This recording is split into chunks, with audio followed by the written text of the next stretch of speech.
Yung mga nakatira dito, sir, nasaan sila nalipat ngayon? Sa ano? Cavite. Cavite. Like.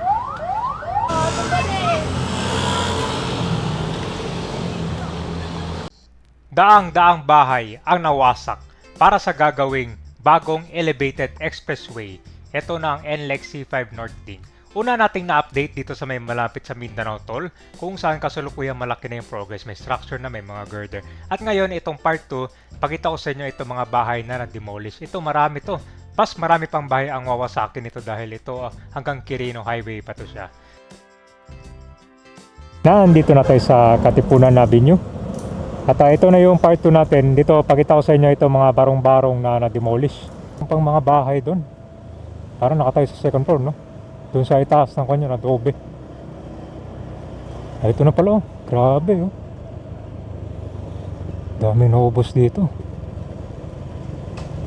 Talagang wasak yung mga barong-barong.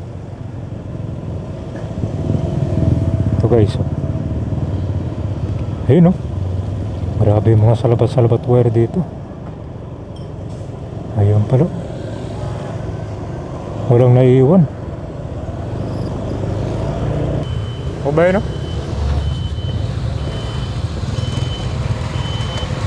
Wipe out mga barong-barong dito, ah. Dito lulusot yung expressway, guys, oh. Sama sa phase 1 simula sa Mindanao Toll hanggang Quirino Highway.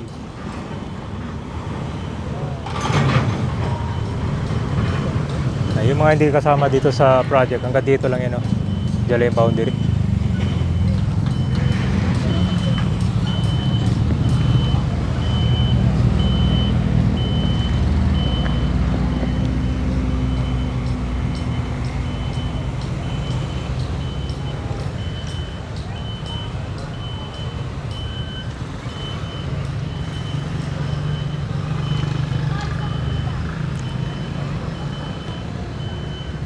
Ilang taon na yung mga kondito tayo, mga bahay na nakatayo dyan? Matagal na iba yan. Matagal na. Oo. Mga more than 30 years. Higit pa. Mahigit pa.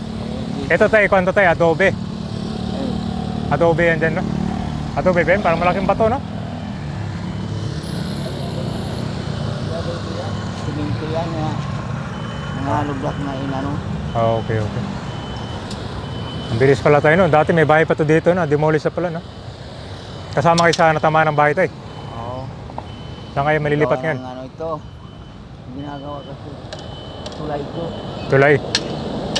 Sa subway. Alright, so ito na yung mga bahay na kasama sa na-demolish, oh. Nung muling update natin, meron pa to, eh. Ito yung sinasabi nila kabayan na parang adobe, oh, na na-demolish. Ito yung daanan nila. Yan sa, sa mga kabayan. Ito. Wipe out lahat, ah.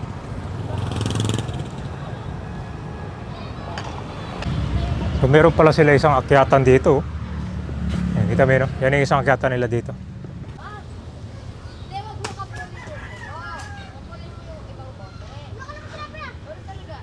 Ito na yung pagkuha ng right of way. Marami din mga bahay na demolish ito, daang-daan na yan. At meron pang i-demolish nito dahil hanggang Quirino Highway ito. Pero dito, bigyan na sila ng relocation doon pero malalayo daw. Ayon sa natanong ko, parang doon din daw sa Cavite. Dati, nagsimula lang to mga paisa-isa lang. Adobe lang to dati, eh. Tapos, nung meron nagtayo na bahay dito, nagsitayuan na rin yung iba hanggang sa dumami. Halos karamihan ng mga nakatira dito, kanyan eh, magkakakilala or magkakapamilya. So, ngayon, isang pamilya lang. Pag lumaki, gagawa sila ng extension. Yung mga ibang bahay dyan, aabot ng second floor. So, meron nga dito, parang 3 bahay, isang pamilya lang yung content dun. Magkakakilala.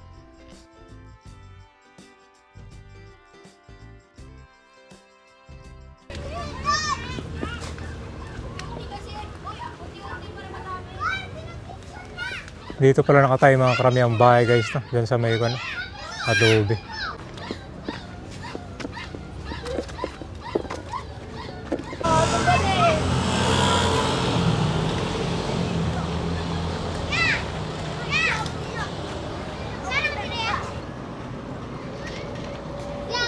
Kasama rin to dito? So hanggang dito pa pala yung demolish sila. I-demolish sila, ma'am, didiretso pa dun sa kabila? Oo. Tagos ng tandang balara. Ito sir, adobe ba to sir o simentado talaga to dito? Adobe. So mga ilang taon na nakatayo yung mga bahay dito sir? Ha? Mga ilang taon na? Mga 30 years na, migit. 30 years may na? Ano yung itsura nito dati? Adobe lang tapos tinayuan na lang siya, no? So ito sir, hindi nakasama to dito? Kasama ngayon, may Kasama. bahay dati yan. Oh. So ito sir, kasama dito, didiretso no? Tama yan. Ang mga dadaw dito malamig. Pero sir, oh. Pinahanap din ng magandang pwesto.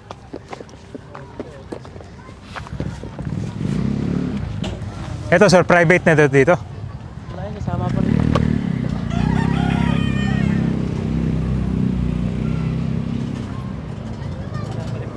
At tuluyan na nga ng wipeout dito mga bahay dito. So meron pa tong karugtong. Ang sabi daw simula dito dadaan pa to hanggang sa may Quirino. Malapit na dun sa may Ever pero abangan natin. So yung mga nakatira dito ay more than 30 years na. Yung iba ay nabigyan ng relocation, yung iba dito na sa Cavite. Pero yung iba yata na nandito pa rin, parang nangungupa lang sila kasi nandito ang kanilang hanap buhay.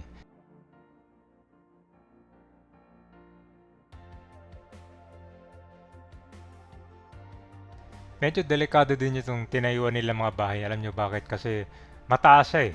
Tapos yung tinayo nila parang sinuksok lang dun sa may adobe. Mahirap yun kasi kailangan mong pukpukin yung malaking bato dyan para pinaka-foundation ng bahay mo eh. Tapos yung sunod daw, dito yata madidemolish yan. Hindi, diretso dito eh.